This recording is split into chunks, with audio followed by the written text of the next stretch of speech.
Cottee really enjoying himself now, Tony Cottee, and Nevin's in again. Oh, it's all too easy. 3-0. Newell won it fairly from Donaghy, and Pat Nevin is onside. Callister's making up the ground, but Pat Nevin has produced a delightful finish.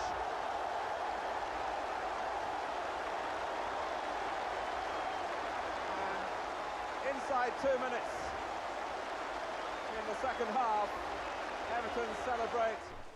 Hello, I'm delighted to be chatting with a footballing legend, broadcaster, a writer, a cousin of Terry Butcher, in fact, Mr. Pat Nevin. How are you doing, sir?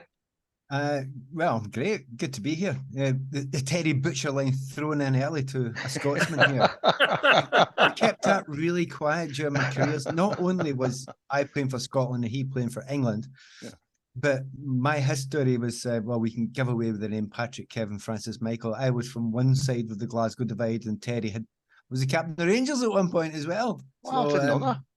Yeah. Yeah, complete rivalry there then. Yeah, so we kept that quiet. In actual fact, Terry and I are great mates, and I think it's through marriage, but it's not that far away. So it's, yes, there is that.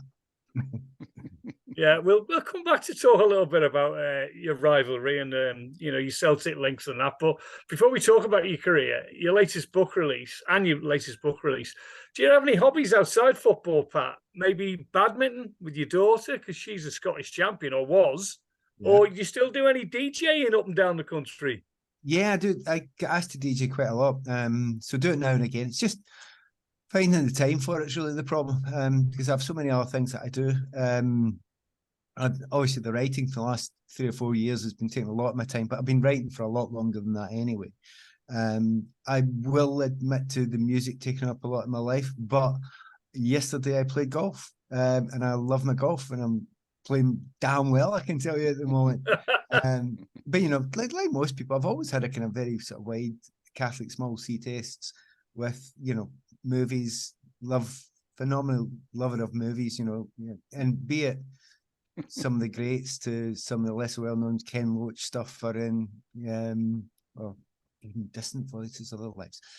Just great movies from the kind of around the world that I've always followed as well. So I'm a big cinephile. But just like most people, you have these loves, and I love reading. I'm a fanatical reader as well. So those are my main hobbies. Pat, well, we'd like to focus mainly on the recent book release, Football and How to Survive It. But first, can you tell us about a line in the introduction chapter? It says, "I tried hard not to become a professional footballer." Was this because you were on a university degree course set on a career outside of sport?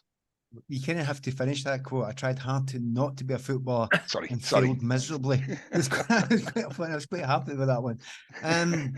Yeah, I was doing a degree. I mean, the first book, just behind your shoulder, actually, Terry, The Accidental Footballer, which was out a couple of years ago. And I wrote that. I didn't tell anyone I was writing it. I just thought it's time that I wrote something that I'd been meaning to write for some time. When it's finished, I took it to the publishers, and it was to give an underlining that I came from a very different direction to get into football. I get this right, if any of you are listening. I love playing football. I absolutely loved it, possibly more than just any other player that was playing around that time. All the other bits of the game I had no great interest in. The kind of fame side of don't care, never have care, celebrity, all that stuff. Not in the slightest bit interested. Even glory and all that. I just loved the actual doing of it, the playing of it, the kind of creativity of it. So that was my big thing. And of course, if you do that out at the park with your mates, or do that in front of 100,000, it's fine. You can do that both ways. That's all right. Now, I know that's a kind of unusual take on it. But when I get the chance, people were, even my younger sister said, "What, you did want to be a footballer?" And I went, "Well, no, I turned down Chelsea for a year, because no, I'm doing my degree. I want to finish my degree. It's a much more sensible thing to do than, a career in football, which may or may not work out." But after that, I took a wee chance on it, and it took them, as I say, a whole year. I'd been playing part-time for Clyde at the time, but other teams were interested, and I just kept on saying no. But I went down to Chelsea for a couple of years, and thought, well, I've no chance. I'm just a kid, 19. I got Player of the Year that year. So everything I've done, I blew it, all these efforts to not make it. But the joy of it was I actually loved doing it. There's also another great line in your book where you describe signing on for Tranmere after leaving Everton, and all the lads are heading off to the local pub the night before a game. And you say, I'm not the first ex-pro footballer to admit to an alcohol problem, is that I didn't drink enough. Was there a big culture shock after you'd spent so long at Chelsea and Everton and coming back to Tranmere, if you like, and it's like, let's get down the pub? No, actually, and I can't hide it, because in the first book, The Accidental Footballer, I tell it straight, there was a big drinking culture at Everton, too big a drinking culture in my mind. And that was problematic for me anyway. I was much more professional attitude than that. And it kind of was one of the reasons why I left, and one of the reasons why, you know, certain, not by everyone, but one or two ostracized. But, you know, I can cope with that. If you're working within an industry, that happens, you know, and I just shrugged my shoulders and got on with it. So I went to Tranmere and I thought, yeah, this won't be so bad. And then the night before the first game, all the lads walk out. And a team meeting, I thought, well, we'll just walk upstairs and go to bed. They all turn right, straight down the boozer. And I'm going, what? And Aldo, who was centre forward at the time and captain, I said, what's going on here? And he goes, oh, we always go down the pub on a Friday night before an away game. I'm like, I can't believe I've done this. I've signed for this club, because I had choices elsewhere. I could have went to Galatasaray. And then at that point, because I'd seen it so long in the game, I just thought, look, I've got to lighten up a bit. You know, they're good players here. They're good lads. They won't overdo it, or they usually didn't overdo it. And in actual fact, you know, I had some of the happiest times. I mean, in the first book, I talk a lot about my times at Chelsea and Everton. And of course, that's an easy sell, because, you know, a lot of people want to read about that, and there's a lot of fans of those clubs. But in actual fact, this next book, The Football and How to Survive It, it's not just football, as you probably realise with me. Football is it's almost a skeleton, but the rest of the kind of storyline drives off that. It's more about characters and stuff that, you know, I found interesting and strange and weird, and, you know, how they looked at life differently from me. But when I got to Tranmere, I mean, I played more internationals while I was at Tranmere than my entire rest of my career put together. So it wasn't, I mean, it was a step down a division, but it was good players there. But what really happened, and secondly in this book, Football and How to Survive It, was the strangeness of what happened to my life at that point in time. And some of it's, you know, incredible, to the level of, there's a bit about Motherwell, you know, the second part of the book, where I became chief executive as well as being player at the time, right? And I had the publishers phoning me up, not just writing, phoning me up saying, are you sure that happened? That's just too weird.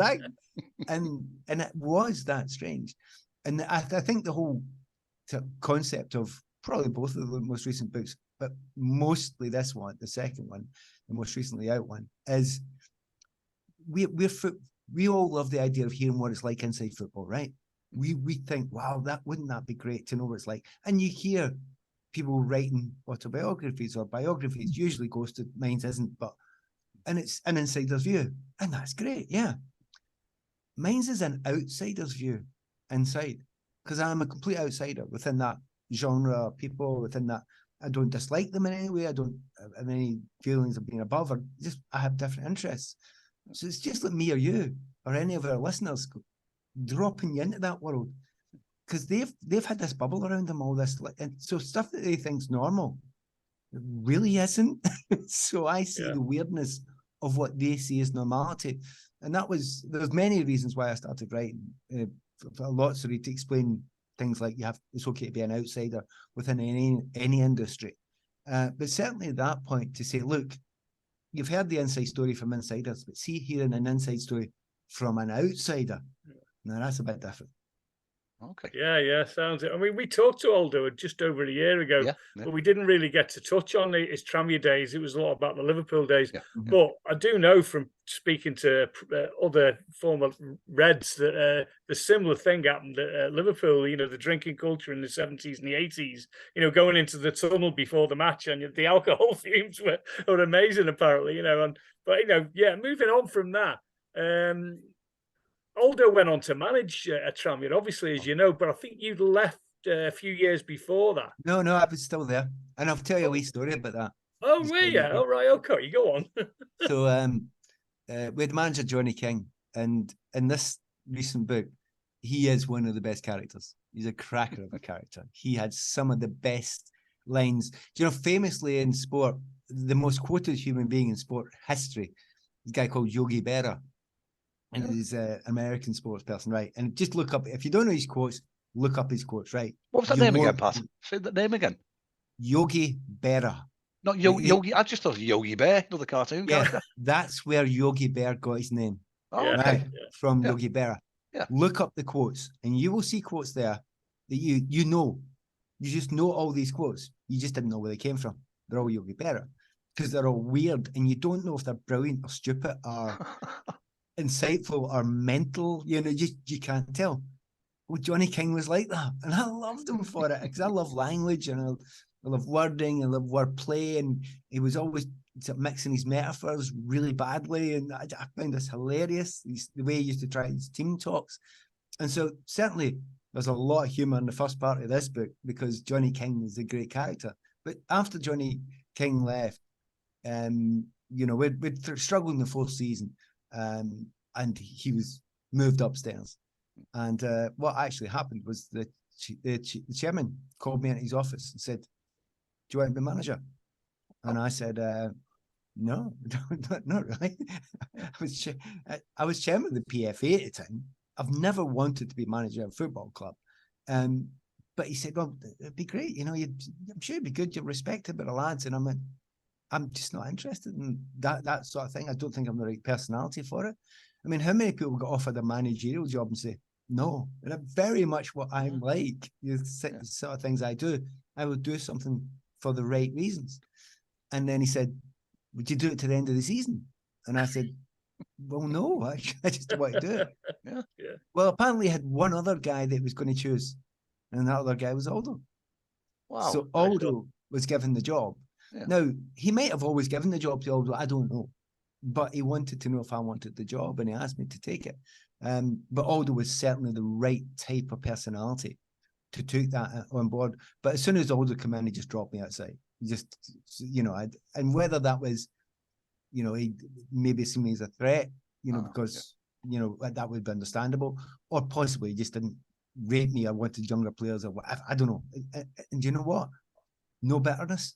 That's just what happens in football. Okay. So it was really interesting time working with Aldo because apart from anything else, what a finisher. What an unbelievable. It's a great line for Aldo. Yeah. My first season there, because I can finish. I'd been a centre forward all my life before I'd turned professional. Yeah. So I'd never really played in the wing. I had to learn how to play in the wing when I went to Chelsea. And but I can finish. But every year he's getting bleeding well 40 goals a season. And I can finish, but really? So I just said to him one day, like, "So what is it? Come on, what's the secret? Come on, just tell me. I know you can score all sorts of goals. What is it?" He said, "Well, just go where the defenders aren't."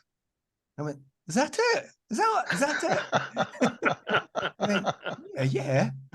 I scored 19 goals that season. The most I'd scored in my career. Brilliant. That's brilliant. That's one. And I said to him afterwards, "Why didn't you tell me that when I was 19? Like, I would have been really handy." So there's lots of that story and stories about Aldo and all the players I played with are all in the books. So if you're a football fanatic, they're there. But my love of music, there's plenty of musical stuff in the books and the works. But it's the personalities and the characters that I found incredibly interesting. And it was such a, the two books that you're talking about just now, they're both 110,000 words long. Yeah. I took 30,000 out of both of them. Wow. There's so much there when you're in that wonderful, strange world of football. Yeah. But also, as I've seen it from my angle. And also, I'm one of these people who likes adventures and likes weird people. So, one of my favourite ones, it was a guy came into the squad, right, when I was playing for Scotland, 16. And his first line to me, I didn't know who it was. I took around 3 players and the ball went out.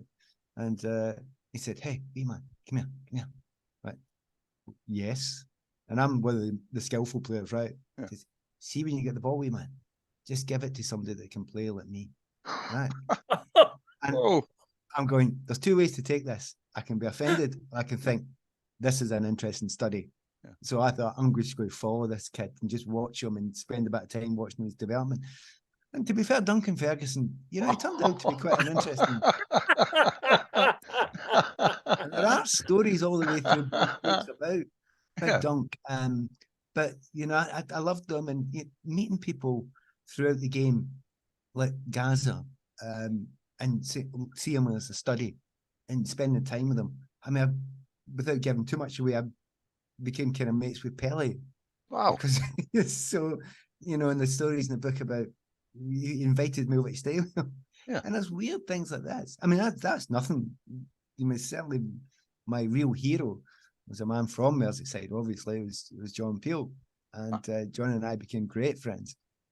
Especially was in London, but it's a lovely thing of being able to pull these stories together, merge them with each other so that it flows. Like, and the lovely thing is somebody like Pele was obviously a big red as well. We played the 1989 Cup final. Of course, I'm going to get my mate and his wife a couple of tickets, so I get Pele and Sheila tickets for the game, thinking, well, I can only get them in the blue half on Everton's side, and he turns up head to foot in red. Because he's Pele, he can get away with it. So the real joy of living a life where, I played football. I loved it. I've met these interesting people, and I'm going to tell you the strange things about them, but you also get to meet other interesting people that, not just celebrity people. They're weird and interesting, different. And honestly, I became completely and utterly addicted to writing this stuff. Can I tell you how addicted I got? Yeah. When I finished the Accidental Footballer, and we sent it out for a few reviewers to look at, and the publishers got the information back, and they said, look, this is going to sell. The reviews are off the scale.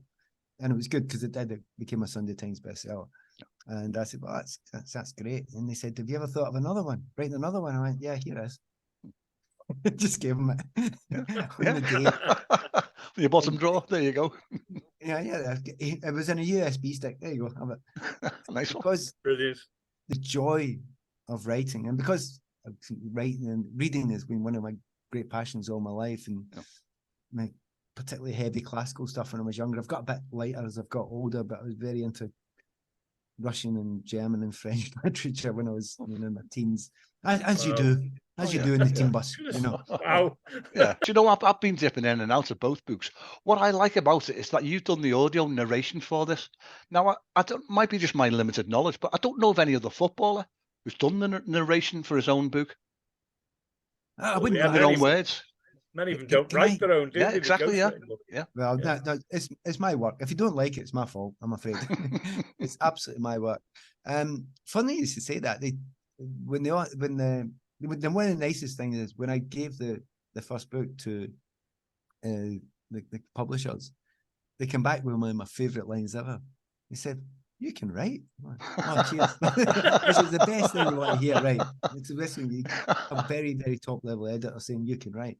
But then when they said we're going to do an audiobook, I said, well, yeah, that's great. Who's going to read it? And they went, well, you obviously. And I went, oh, right, never thought of that.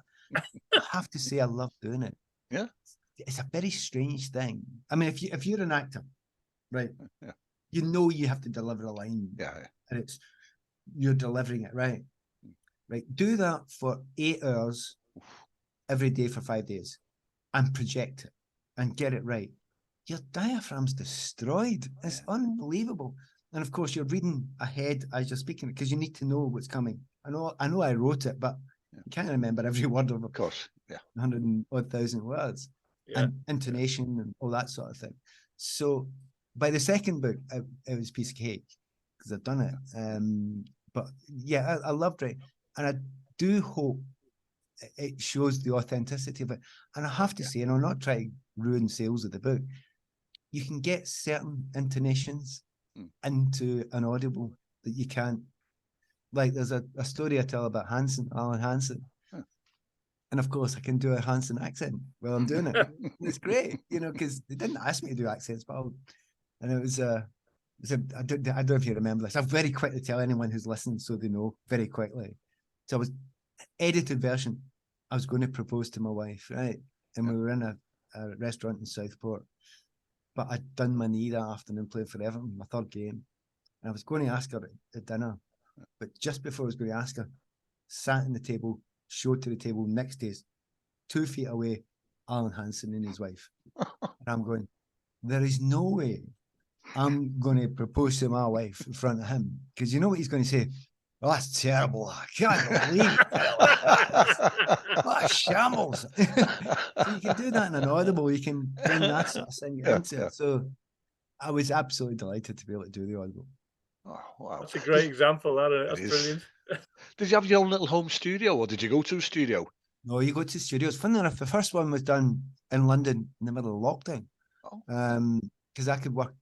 I was working during lockdown because obviously I worked for the BBC and I was doing commentaries, and one of the few people on this planet that was allowed to move were people who were doing commentaries in football. Yeah.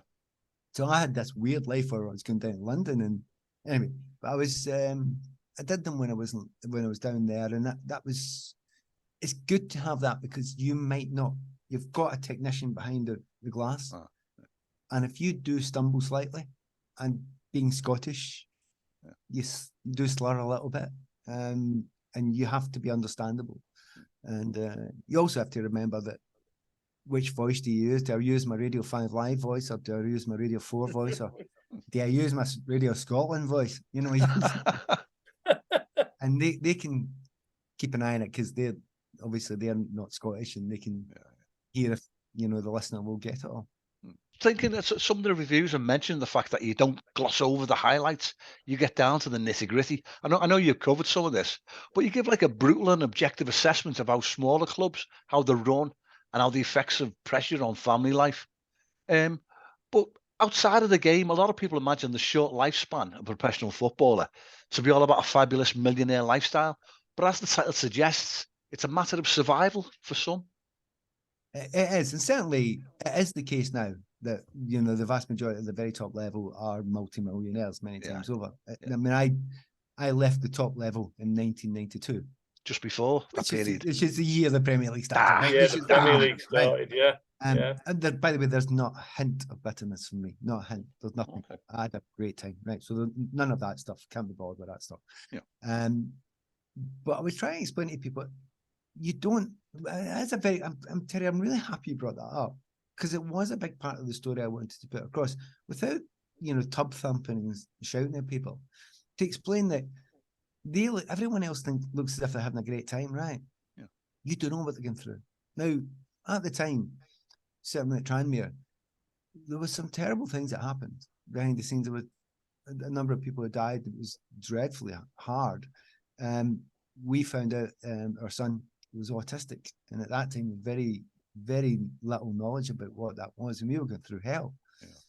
But if you looked from the outside, I'm playing for Tranmere, I'm scoring loads of goals, I'm playing for Scotland. Everything looks absolutely brilliant. It looks amazing, because in those days you didn't really talk about it, you know, and certainly we didn't talk about Simon's autism, not because we're embarrassed, not because we're hiding it, but because we thought when he's ready to talk about it, he can talk about it, and that's how we felt. There's a corollary to that, which I'll tell you in a minute. Okay. So the idea that that's gone away is not. Now, you might have heard recently, did you notice in the news, it was just obliquely spotted by a few people, that Richarlison was having a tough time? Yeah. But, you know, you may have heard stuff. That's all we've heard, though, just that, you know, he doesn't look happy. Exactly. But there's something going on, right? Yeah. And there is, right? So, but you hear about him. But the rest, lots of others are going through these terrible times as well. Yet they're getting murdered in social media. They're getting hammered on the telly or the radio or whatever, using languages off the scale, when a lot of them are lovely people and they don't deserve it. And the person you are, you don't, you know, the view you're taking from the media it's a very two-dimensional and even one-dimensional view. And it's not usually very fair. I mean, I'm usually seen as really intelligent. I'm thick as mince, really. So even my kind of, the way I'm viewed is kind of weird and not true. And you sometimes think, oh, I can't stand that person. You don't know that person. And putting them through the mill. Yeah, if you're getting paid hundreds of millions of pounds or tens of millions of pounds, it might seem as if it should be water off a duck's back. It's not. It really isn't. They suffer. End of the day, you're human, the same as the rest of us, aren't you? You know. Exactly. So it was without getting 10,000 tiny violins out for people that are doing well out of life. You know, it's not that. It's just to say before you say it, you never quite know what they're going through. You know, when you're doing it, it's just a wee bit of care and consideration of other humans. Nothing more complicated than that. Can I tell you the corollary with Simon, my son? Yeah. So I said to him before this recent book, look, I'm going to write a wee bit about your autism, and he's kind of accepted his autism. The Simon's 32 now, and he still lives with us, and he said, yeah, okay. But anyway, the book came in. You know, you're at a lovely moment. You write a book, and it sends to your house, and you get 10 copies or 12 copies, whatever. And I said, my wife went out to work. She works with special needs kids, and I said to Simon, I said, do you want me to read this? This is a book that I've written some stuff about you. And he goes, I said, do you want to read it? And he went, no, all right. Good. So I read a wee bit, and I could tell I thought bored, senseless, not interested. I went, all right. Do you want to go and play on the computer? And he goes, yeah. Off it went. Fair enough. I've done all I was supposed to do. Anyway, I had to go and do a game that night. I was doing a game out in Glasgow that night. And on the way up, I phoned my wife who'd got home. And I said, I told Simon about the book. He said, he's not shut up about it since. Oh. So this moment of, wow, yeah, it was the right thing to do. Yeah, it was made up, really. About it. And so, you know, there's a lot of people, when I've gone around the country doing book festivals and stuff, which are possibly my favourite pastime at the moment. It's great fun because you end up telling stories and telling jokes, and it's brilliant, and you have interesting people. But the people that have read it, that have had a connection with autism, it's been quite moving, the conversations we've had. So, you know, it's in there. So there's lots of light, there's lots of shade, and there's lots in between. I suppose it's like yourselves. You've asked me different questions from anyone else, but that's been the case all over the place. The questions have come from different angles. And when you go to a literary festival like Henley the other week, you're going to get different questions than you're going to get from Kilmarnock with a bunch of football fans, you know.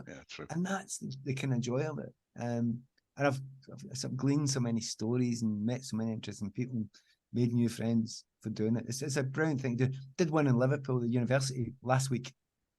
And honestly, it's one of the best I've done. It would be, because Liverpool people get the humour. They do it, and we've got this Glasgow Liverpool thing. And it was brilliant. And there was some Reds, there was some Blues, there was some Tranmere in there, but some people who had no interest in football. But it was just fabulous to do, because the humour comes from the questions as well. And the intensity comes from the questions as well. What's next for you? It's blatantly clear the love of writing and your passion comes through. Are you working on another book? Is there another volume due out soon? It's not due out soon, but it's finished. Oh, wow. Yeah. Is this a part two? He's going to get a flash drive out then and go, there you go. To be honest, I'll tell you very quickly. I always knew it was a 3-book trilogy. Okay. Right from the start. Cool. And the third bit, which is I've not edited it yet, but all the stuff's written. The third bit was a bit that I really wanted to write most. It's really weird when you've got books. Like, people say to me, your second book's much better than the first one. And I'm thinking, I don't know if I should be offended by that. I don't know how to take that. But no, the third one is my travels around the world. It's a travel book, mostly with media. After I finished, I've done all the World Cups. You know, I've done 5, 6, 7 World Cups, Euros, traveled so much with my job. I mean, I was in Milan 2 weeks ago for Newcastle. I'm going to Dortmund next week. And when I go to places, I have adventures because I go and see things and find out things and learn things and meet people. So I'm dying to tell all those kind of stories like that. But, you know, I'm going to leave it a while. I'll give it a few years. I'll have 2 books out very quickly in succession. So I'll leave that wee while before that comes out. Sounds brilliant. Finally, from me then, because we have time is pushing on. What advice do you give to a young player starting off with the dream of becoming a professional footballer? There's so many do it, as we know, so many fail. So what was the best advice you could give them? Well, the first thing is, in that I never tried that. So I didn't start out trying to be a footballer. So am I the That's right true. person? You said that before, yeah. Am I? But I have got one piece of advice. My piece of advice has never ever changed, and it's only one word, which is pretty handy. Enjoy. That's it. See, if you go out and enjoy and love what you're doing, particularly if it's something creative, you'll be better at it.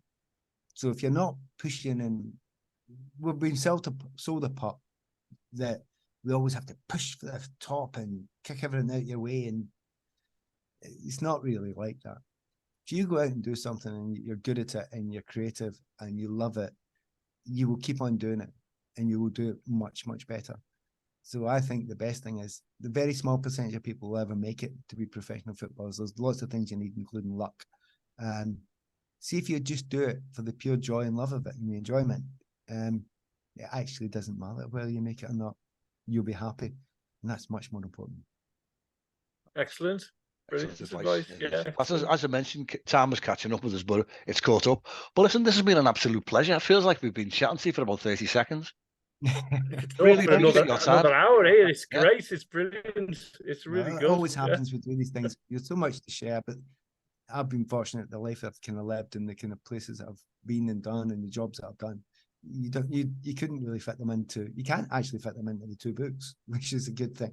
But it's still a joy. And one last word: if anyone does read either of the books, just get in touch with me and tell me what you think, because one of the gorgeous things about being an author is people get in touch and tell you what they think, and it is unbelievable how much of a lift that gives you with your writing, that you're not writing into a void. So, and if you do read it and you like it, well, nothing makes me happier. Brilliant. That's absolutely superb. Excellent. Yeah. But on that note, thanks very much, Pat. Absolute pleasure. Thanks, Steve. Thanks, Terry.